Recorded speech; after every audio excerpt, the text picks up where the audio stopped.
সুপ্রিয় সুধী, আসসালামু আলাইকুম।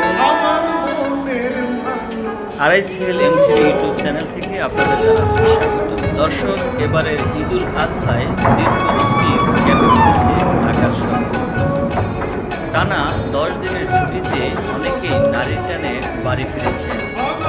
দর্শক, আমরা জানি অনেকের পরিবার গ্রামে থাকেন, কারো বাবা মা, কারো শিশু সন্তান, কারো বা ফুল ফ্যামিলি গ্রামে থাকে, যে কারণে একটু প্রস্তুত হলেই আমাদেরকে ছুটে যেতে হয় নিজ নিজ জন্মভূমিতে।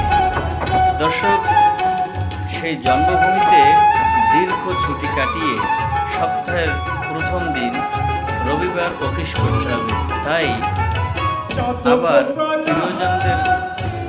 প্রিয়জনকে দূরে রেখে চলে আসতে হয়েছে নিজ নিজ কর্মস্থলে।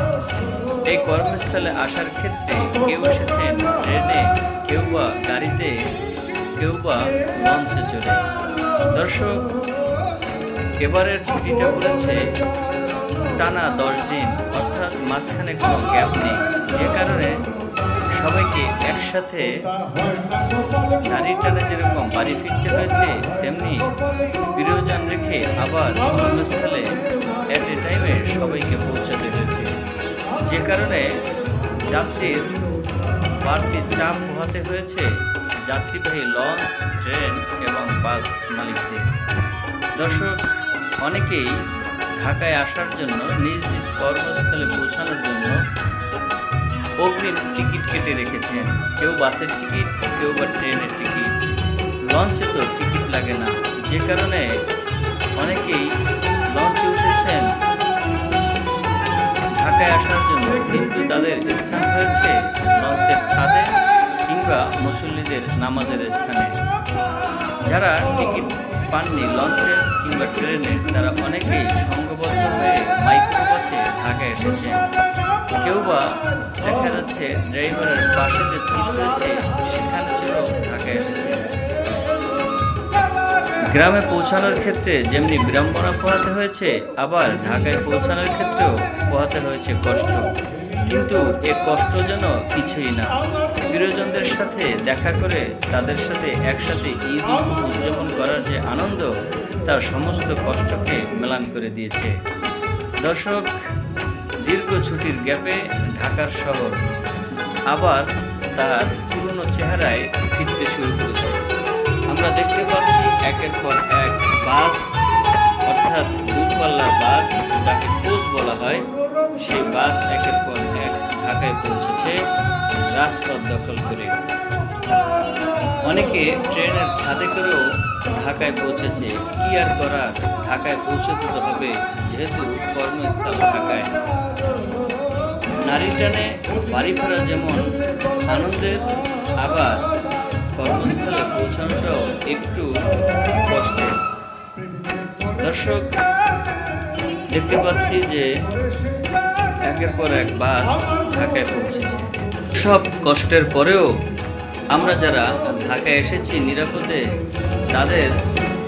তাদের জন্য আল্লাহর কাছে লাখ লাখ শুকরিয়া। আমরা দেখতে পাচ্ছি একটি ট্রেন অনেকগুলো বগি নিয়ে থাকে। এই ট্রেনটির ছাদেও কিছু সংখ্যক যাত্রীর দেখা মিলেছে। ট্রেনটি যাওয়ার সাথে সাথে যেভাবে রাস্তা পারাপারের জন্য মানুষ ঘুরে খেয়ে পড়েছে, তাতে বলাই বাহুল্য যে ঢাকার শহর আবারও সেই যানজটের কবলে। তারপরও যেহেতু কর্মস্থান যানজট মোকাবেলা করেই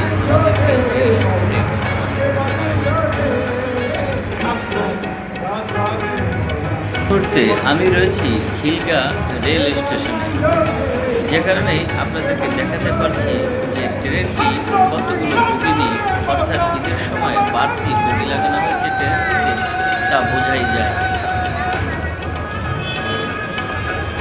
দর্শক, দেখতে পাচ্ছেন ট্রেনটি আস্তে আস্তে করে কমলাপুর রেল স্টেশনের দিকে এগিয়ে গেছে। তো গেল ট্রেনের পালা। বরিশালের যাত্রীদের যে অবস্থা, সেটি হলো তারা এখন গাড়িতেও ঢাকায় আসতে পারে, আবার লঞ্চে চড়ে ঢাকায় আসতে পারে। দেখতে পাচ্ছেন যে বরিশালগামী লঞ্চ জয়ন্তী নদীর বুক চিরে ঢাকার উদ্দেশ্যে রওনা দিয়েছে। ট্রেনটির ছাদে বেশ প্যাসেঞ্জার দেখা যাচ্ছে, ভেতরেও রয়েছে বেশ কিছু প্যাসেঞ্জার। অর্থাৎ ঈদে তাদেরকে বাড়তি যাত্রী সামাল দিতে হবে, এই চিন্তা মাথায় রেখে তারা বড় লঞ্চ দিয়েছে এ লাইনে। দর্শক, বলে রাখা ভালো, যারা এখনো আমার ইউটিউব চ্যানেলটি সাবস্ক্রাইব করেনি, ইউটিউব চ্যানেলটি সাবস্ক্রাইব করে নিন।